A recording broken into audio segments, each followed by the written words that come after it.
Alors oui, en effet, comme vous le savez, ce matin, un exercice de sécurité civile est en cours à la centrale EDF de Flamanville. On fait le point tout de suite avec monsieur le sous-préfet en ligne, Michel Marquard, bonjour. Oui, bonjour.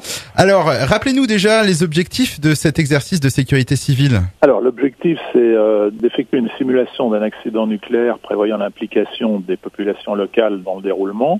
Bien entendu, il s'agit d'évaluer l'efficacité des chaînes de décision et de traitement d'un tel incident, et puis également mesurer l'efficacité de la protection des populations et des dispositifs techniques afférents. Alors, l'exercice est actuellement en cours. Il a commencé ce matin aux alentours de 9h, c'est ça? Oui, tout à fait. Donc, vers 8h30, la centrale de Flamanville a donc mis en œuvre son PUI, son plan d'urgence interne. C'est un plan qui est totalement interne à l'entreprise et qui est mis en œuvre dans le cas d'un incident même non nucléaire.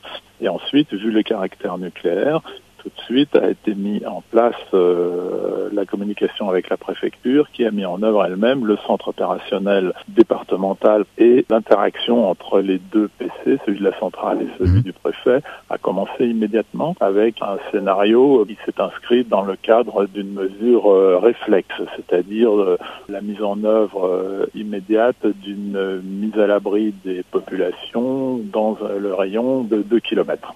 Et justement, donc, est-ce que vous constatez que la population joue le jeu? Alors, a priori, oui.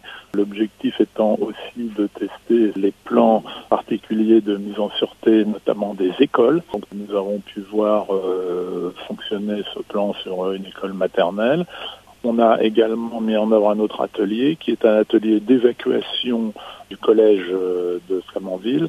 Mais là, en dehors du cours de l'exercice, puisque l'exercice, à ce stade, n'a pas encore mis en œuvre d'évacuation. Mais pour des raisons pratiques, on a joué cet atelier et on a envoyé donc 2 classes de ce collège à Bricquebeau pour une prise en charge par le centre d'information et d'accueil où l'attendaient les secouristes de la Croix-Rouge pour la prise en charge des personnes et surtout la cellule de détection d'une éventuelle contamination, cellule par laquelle sont passés tous les élèves, c'est encore en cours. Et ensuite, là, on ne l'a pas simulé parce que pas spécialement besoin, la mise en place des chaînes de décontamination éventuelles.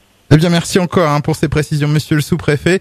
Et puis, on vous souhaite une bonne fin d'exercice. Tout de suite, c'est le retour de vos programmes avec Elvan.